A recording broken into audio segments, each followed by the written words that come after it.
Apa yang harus Indonesia pelajari dari peristiwa di Prancis dan pertemuan Macron dengan Xi Jinping minggu lalu? Kita semua tahu dalam setahun terakhir Prancis, salah satu negara Eropa Barat yang cukup makmur, kena 2 imbas ekonomi negatif yang besar. Pertama, masalah keberpihakan kepada Sekutu Barat dan NATO terhadap Rusia berimbas di naiknya inflasi di Prancis. Setahun terakhir, 50% harga-harga meningkat, terutama biaya energi. Kedua, turunnya pendapatan negara. Efek turunnya pendapatan negara, pemerintah memperpanjang masa pensiun dari usia 62 tahun ke 64 tahun. Yang artinya, para pekerja masih harus menambah waktu usia kerja mereka 2 tahun lagi untuk mendapatkan rata-rata tunjangan pensiun sejumlah 11.000 euro per tahunnya, per orangnya. Mereka harus masih diperbudak ekstra 2 tahun lagi yang ternyata membuat rakyat marah. Turun ke jalan, demo besar-besaran di mana-mana terjadi di Prancis. Terjadi kekacauan dalam waktu lama, baru-baru ini. Prancis itu secara negara mirip dengan Indonesia, sosialis kiri, di mana negara menanggung banyak masalah sosial yang sangat berlawanan dengan Amerika yang pro swasta, kapitalis kanan.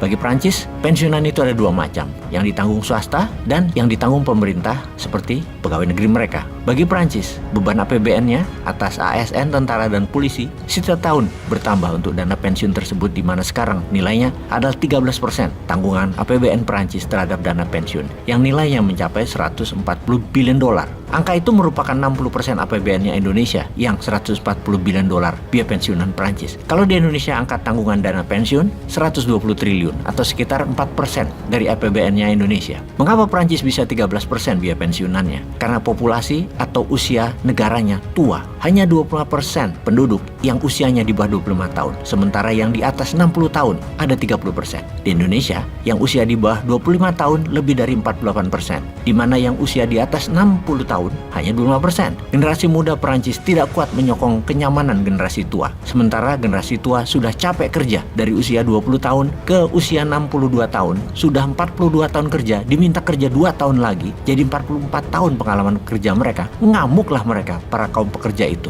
Di Indonesia belum terasa karena 4% dari APBN dan generasi muda masih kuat. Namun, kalau tidak distrategikan, Indonesia bisa seperti Perancis. Amerika di satu sisi tidak terlalu ribet urusan pensiunan pegawai negerinya karena hanya merupakan 5% dari APBN dan pegawai negerinya sedikit jumlahnya di Amerika. Amerika itu negara swasta, pihak swasta yang menanggung pensiun pegawainya. Karena itu pajak negara Amerika kepada pebisnis tidak terlalu besar dibandingkan negara Eropa, agar mereka bisa menanggung biaya pensiunan pegawainya biasanya dalam bentuk pesangon lamsam sekaligus di akhir masa kerja. Disinilah konsep Newman yang mengadopsi pro swasta terutama UKM menjadi pembeda dengan konsep 7 presiden yang telah menjabat di Indonesia. Juga dengan konsep Eropa Barat berbeda dan konsep Amerika sekalipun Newman berbeda. Amerika pro swasta elitis, Newman UKM-nya akan dimakmurkan dan mampu punya pesangon untuk karyawannya serta sarana kesehatan dan pendidikan. Jadi ketika Macron panik atas tekanan dalam negerinya, apa solusinya? Bagaimana supaya pendapatan negaranya bertambah? Bagaimana harga-harga kebutuhan pokok bisa turun? Macron menengok ke Xi Jinping. Tiongkok dengan elegan bermain menyambut peluang tersebut. Seperti biasa, Tiongkok adalah negara soft power. Tiongkok memesan awal pesawat Airbus senilai 137 miliar yuan. Pembayaran dilakukan dengan CNY atau yuan dan bukan dengan US dollar. Ketika Prancis menerima pembayaran, mereka akan menyimpan yuan dan menggunakan untuk membeli produk dari Cina. Mereka juga dapat menginvestasikan yuan di bank-bank Tiongkok untuk mendapatkan bunga. Tiongkok tidak perlu membayar dalam dolar dan Prancis tidak perlu membayar dalam dolar dalam sistem Amerika. Di sisi Tiongkok sekarang, di mana Prancis yang mendapatkan uang yuan dikembalikan lagi manfaatnya dengan memberikan barang Tiongkok dengan harga sangat murah. Inilah strategi Macron menurunkan inflasi 50% di Prancis, terutama pangan dan kebutuhan pokok warga, agar turun dengan cepat harga-harga di pasaran dengan membanjiri barang-barang murah dari Tiongkok. Kedua negara diuntungkan. Tindakan ini gerak cepat Macron yang melihat peluang hanya dengan Tiongkok hal ini dapat dilakukan. Tiongkok ambil kesempatan itu yang sama dengan menekankan kepada Prancis agar Prancis tidak berpihak ke Amerika lagi urusan Taiwan.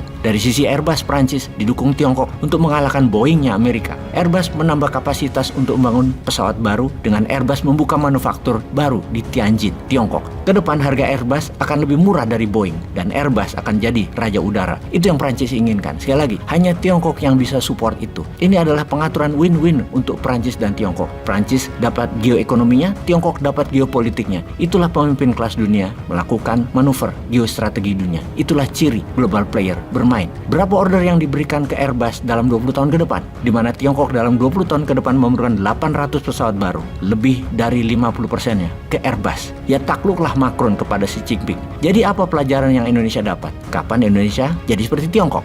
Peace.